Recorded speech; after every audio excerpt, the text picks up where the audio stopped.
turnover. We called a pass and took a sack. And so that drive kind of got set back because the first play, we didn't, have a good productive play. We took a sack. So I go back and I'm hard on myself saying, how can I avoid the sack? How can I get the ball out quickly? So I think there were plenty of times to be aggressive and take our shots. We just, didn't make it happen when they were called. Kirk Cousins after the Vikings lost to the Rams on Sunday, and from Kirk to our guy Randy in Cottage Grove. Randy, are you doing okay after that devastating loss on Sunday? It was, in my opinion, it was another game that could have been a W. So that part of it's frustrating. But again, as we've discussed, that just got to make sure there's enough runway to get this thing in the air before the playoffs. And we're going to be playing meaningful football in January. So what else could you ask for? Whoa. So you're still fine? Oh, wow. Yeah. Are we mathematically eliminated or not? Not yet. No. Not technically. Okay. Well, who's going to, the right attitude is going to be to pump these guys up, get them jacked. As far as I can tell, there's 2 games left and they're both must wins. Is this the same guy who I believe after his team lost at Detroit was crying? Is this you, Randy? I was processing emotion, Jeff, and Jeff. The reality is it's going to take a team effort from everybody. The guys on the field, the coaches on the sideline, Zim, Andre, Clint, Kubiak, and then the fans. If you don't, if you're not on board, what do you want when you sit there in July, August? Think about, well, sure hope the games we're playing in January mean something. They do. I'm trying to keep a positive head on my shoulders and do my part. Randy, I'm a little surprised here. The Vikings lost a very pivotal game yesterday to the Rams, and you're upbeat. It sounds like the Vikings won the game. You don't sound like you're that devastated. Because we're not eliminated. Washington lost. They look like a bunch of bozos out there. I just until that little asterisk says can no longer make the playoffs. We can still win the Super Bowl right now. Wow. We have all the Randy. All the math is in our favor if we just take care of business and get a little shake of the dice. Wow. I have a feeling that you didn't drink during the game, and that's the problem. Because you seem like you are upbeat, fresh as a daisy. Mm-hmm. I feel like you didn't drink.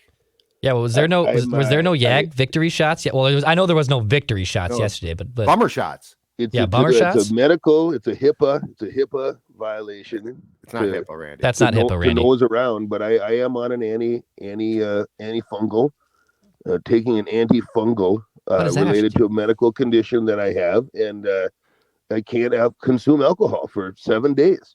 Jokic?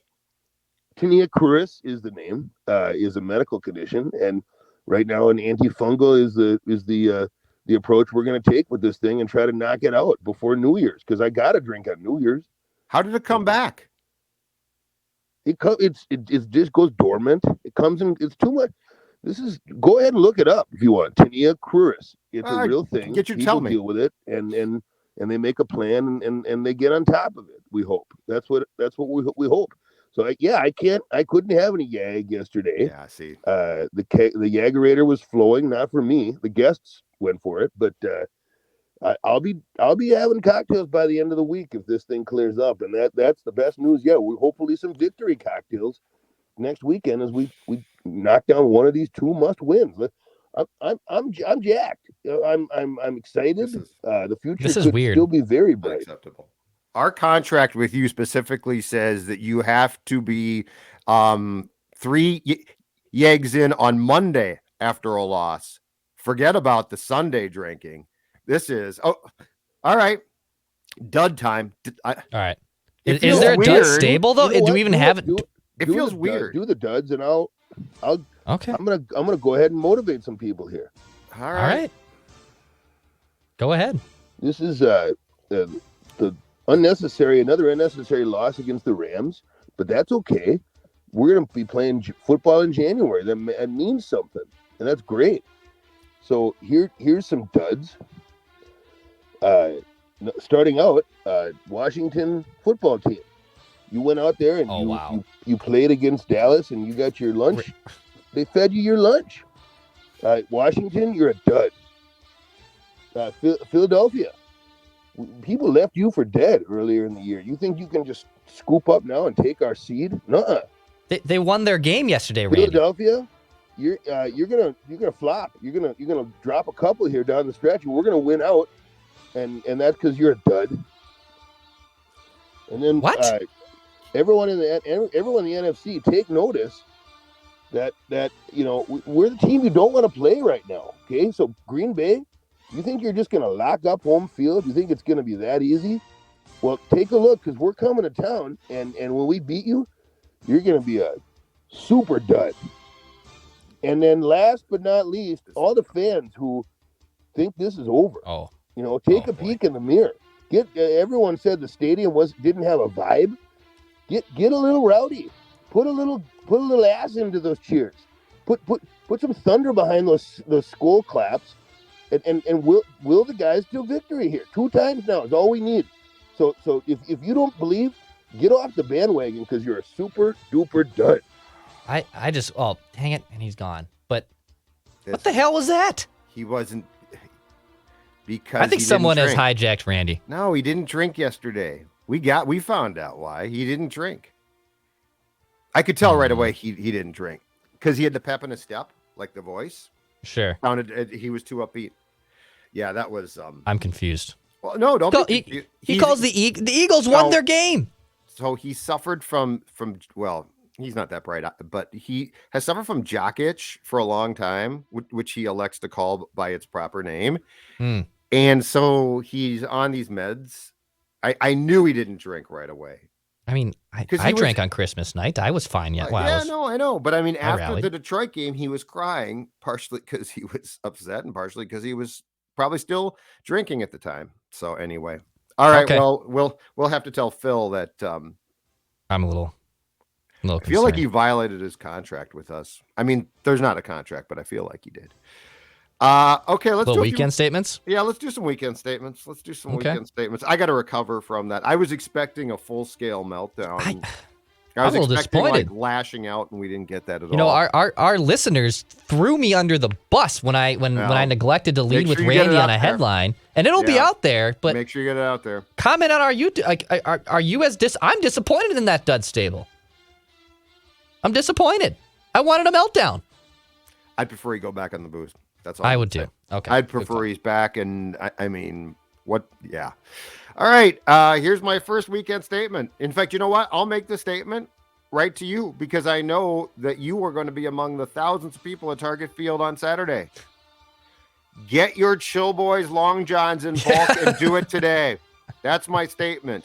High of 9 degrees. Yeah, man. From what I've been seeing, high of 9 degrees with a chance of flurries. And don't forget that high, of course, for the Winter Classic on Saturday, January 1st, is the daytime high. The reality is this game is going to start after, I believe, 6 o'clock, 6:30. Yeah. To avoid the glare from the sun, which has caused problems in these outdoor hockey games. Well, I'm looking at my phone right now, and the low on Saturday, according to my phone, is -8 degrees. So by the end of this game, it's probably going to be far closer to -8, and that's actual temp, not wind chill, as opposed to +9. So get your Chill Boys Long Johns, get them in bulk, and wear as many as you possibly can. This is going to be a frigid experience. Yeah, get your Long Johns, get your new coat. Actually, I have to go. I wasn't able to do it yesterday, but I need to go get a new winter jacket. I was hoping for Christmas that Santa would bring me a nice new. I don't have a nice thick winter coat. Like I have a nice pea Like coat. down, like Yeah, the like one like a nice like Jefferson was Columbia or like one that Jefferson was wearing. That's a nice like jacket. Yeah, I mean that's like my rent, I'm sure, in that coat. So I Sure. would probably can't afford that unless Dan Seaman has a nice Christmas bonus for me waiting that I'm not aware of. that's not and gonna I don't think that's happening since it's No. post Christmas. So I need a new winter coat to stay warm at that event, because I can tell you right now that if Brother Liam and I, and by the way, Brother Liam will be the final guest listener on Write That Down on Wednesday. There's been an executive decision made to bring on Brother Liam for one more round of predictions in I saw his note 2021. last week. He basically demanded it. He Strong-armed demanded it. you. It He was strong-armed granted. you. I will say by default a little bit. He strong-willed his way into getting on. I also was having problems booking it, so it was a whole You're thing. like the Cuomo's, man. Yeah, we are. You're like the Cuomo brothers. I mean, fait accompli. But I will say that, I mean, Brother Liam and I will have no problem spending money on the domestic beers, which will be obviously flowing at the Winter Classic. Like that is no problem. The domestic beers will keep us warm to a degree, but we do have to still layer up and not cause asses of ourselves. Because I will say, if Brother Liam and I are together with domestic beers flowing, bad things can happen. Which is why I'm surprised they didn't want you to meet us up for a drink, before or after the Winter Classic, or let us come over to the Zolgad household with Stella. I don't need you guys here. No, this could get ugly. I'm too old for that crap. But I think it is. Michael Russo put out it's tracking to be, I believe, the coldest Winter Classic on record. Of course. Yeah, of course it is. Of course it is. Now, here's my guess. I think you guys are going to last 2 periods, and in the third, stadium bar. So, like, you won't leave, but I think it's going to be... I went to a game with Dawn and a friend at Madison, I don't know, 9-10 years back now. Outdoor game at Camp Randall between Badger hockey team and Michigan. Yeah. And it was like, this is going to be... It was absolutely frigid. I think we lasted 2 periods. It just gets to be too much. So right. I'm putting you guys on 2 periods and the third in a stadium bar. So like you won't leave because it's still going to be cool to be there. Absolutely. But my God, trying to sit there for 3 periods is going to be a real chore. If it started with the sun up, I think you might last. But this thing's going to start after the sun goes down. So anyway. Good luck to you. I'll be in the press box. Yeah, have fun with that. I'll say another Minnesota Wild statement for you. Yes. With Joel Eriksson Ek on the mend here, he's out indefinite. Well, out for sure through the next week at least. And I also heard Jonas Brodin was not present at practice today on Monday morning as well. I don't know if that's maintenance. I don't know if that's just a little boo-boo from Christmas. But my God, they're dropping like flies. What's the boo-boo from Christmas? I don't know. Hurt liver.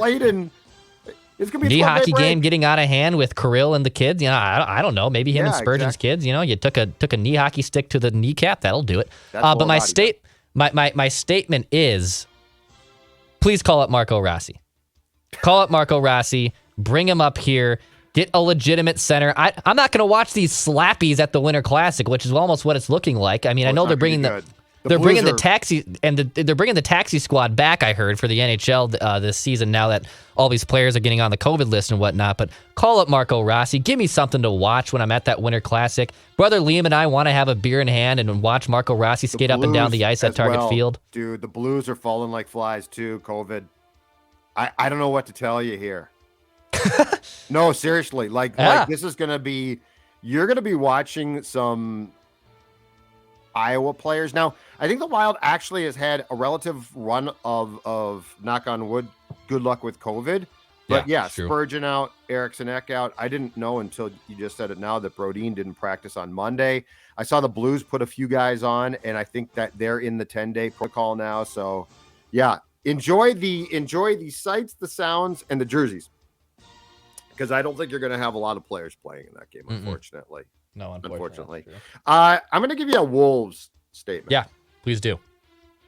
And it's going to be a question statement, okay? Okay. What's the point? Have you seen... So the Wolves are playing the Knicks tonight and the Celtics, I believe, tomorrow. By the way, Celtics. Okay. I'm going tonight. Oh, okay. Well, have you seen... I might be playing for the Wolves. Have you seen what you're going to see, which is a roster of guys? So our friend... Dane Moore tweeted out basically the available players, and D'Lo went on the protocol list, I think, on Christmas Day. The available players reads like a G League's who's who. I was going to go, but now I'm like, I'm not going to go. I'm not going to watch it. But this is like, what's the point? At some point in time, I don't know if you shorten your season or what, but unless they're going to change, and I know that football did this and the NBA is talking about this, unless you're going to shorten the protocol for asymptomatic players who test positive or do something different, like you are literally providing the public with garbage. Let me give you the list of players that you're referencing here. It's Dane tweeted this. Dane tweeted this out. Players that are available for Monday's game against the Celtics: Jordan McLaughlin, Malik Beasley, Jaden McDaniels, Jake Layman. Now here we go. Ready for these names? And by the way, Jake is, God bless him, sure he's a great human being, but he's no great shakes. Nathan Knight. Yep. Chris Silva. Rajon Tucker.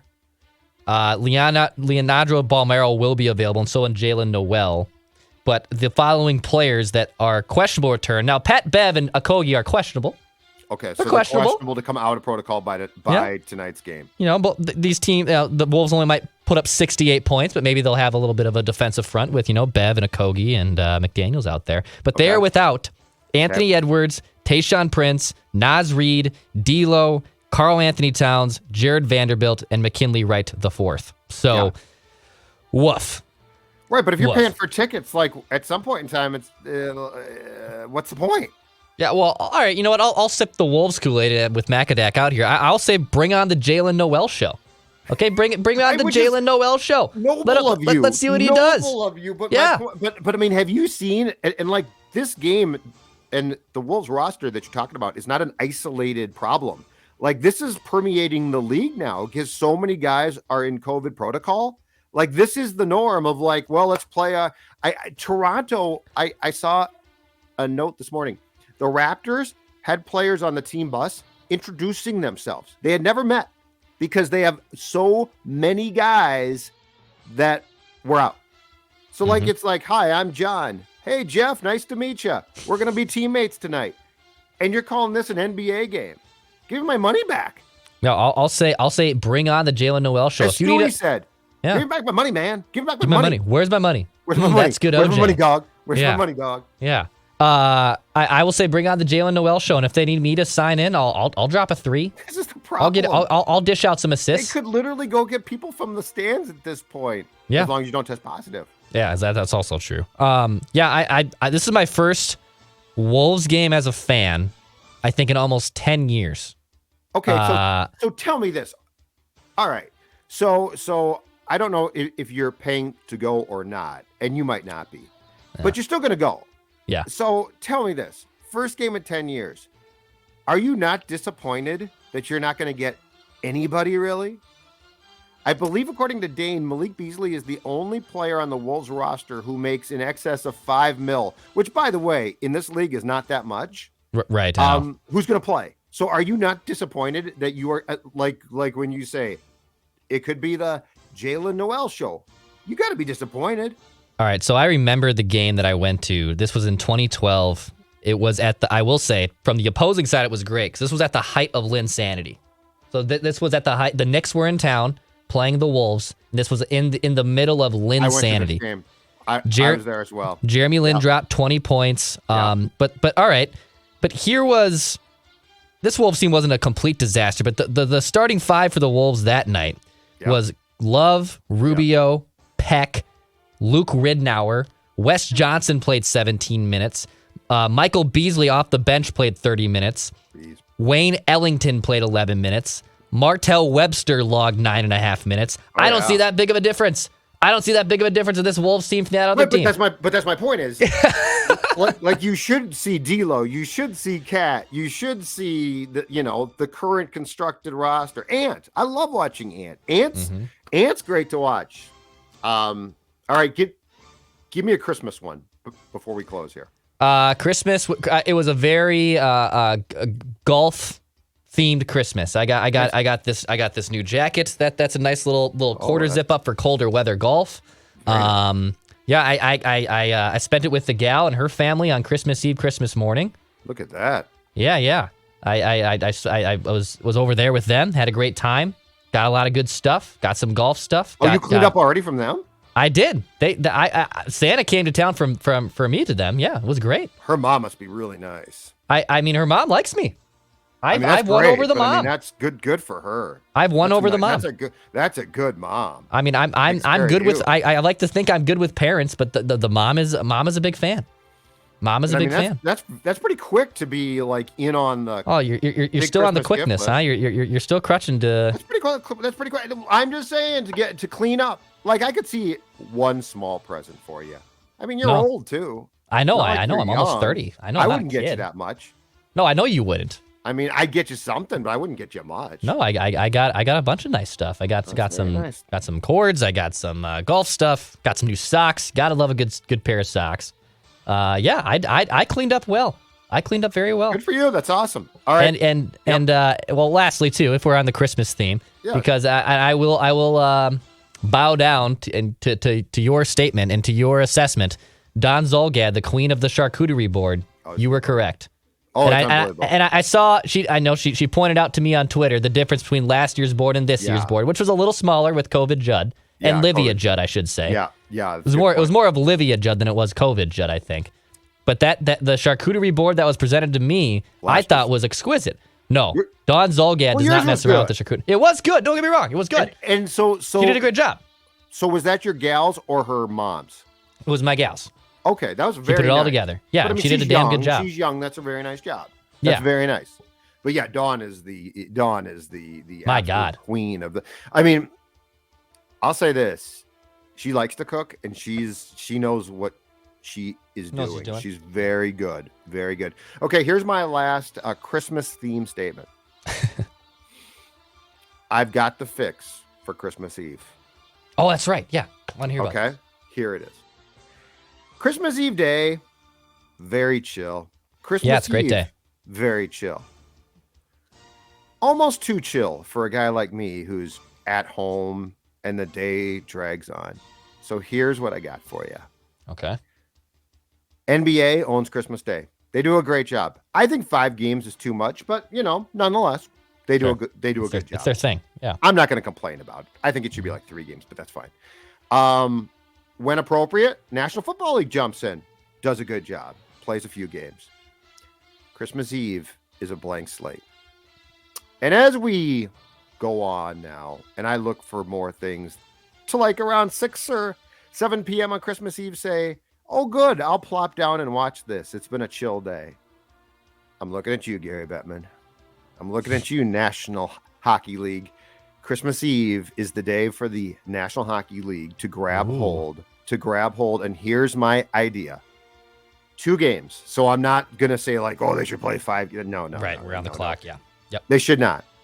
An early game, 6 p.m. Central, 7 Eastern, and a late game, 9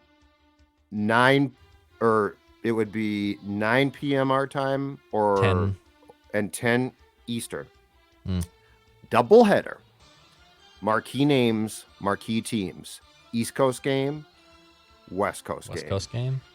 Edmonton, McDavid against take your pick. Are the Kings a worthy opponent? Take your pick of the worthy opponent on in the West. And then let's go like Ovechkin, Crosby. Rangers with Panarin. I like that, actually. Anyway, what I'm saying is, let's grab Christmas Eve and let's take it and make it about hockey as well as the birth of what we all celebrate. But let's take it, just 2 games, marquee games that give you something to watch on Christmas Eve. What about, okay, but I'm a big fan, and they're doing this more this season. I like more the matinee hockey. So I'm actually more inclined to put a 1 o'clock Christmas Eve game than I am at a 8 o'clock, 9 o'clock Christmas Eve game. Because at 8, 9 o'clock, you're winding down.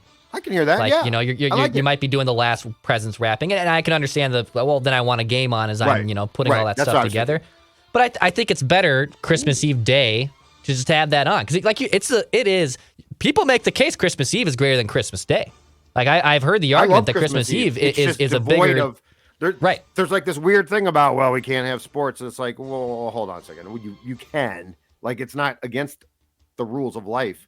You know, I can see that. I'm just saying, I think hockey has, and I'm not trying to say that every team should play. So, like, I'm not saying like all the players should be playing, but I think hockey has a unique opportunity here to stage a couple of really marquee games with their new U.S. TV partners, TNT, I like this. ESPN, that would give you eyeballs of people who are looking for something to watch. I like this idea. A lot of people I will dig hate this. it, but you know what? I'm sure there were a lot of folks who said you shouldn't play basketball on Christmas Day, and they've it's killed it. become a tradition. Yeah, no, I agree with that. Yeah, I can get down with the Christmas Eve. A little with Christmas Eve. Yeah. If you want to start a game at 1 p.m., that's fine too. I'm fine. Yeah. Okay. All I right. like that. That's I my like idea. it. That's my statement. Gary, Bill Daly, NHL, Christmas Eve. It's your time to shine. All right, we are done.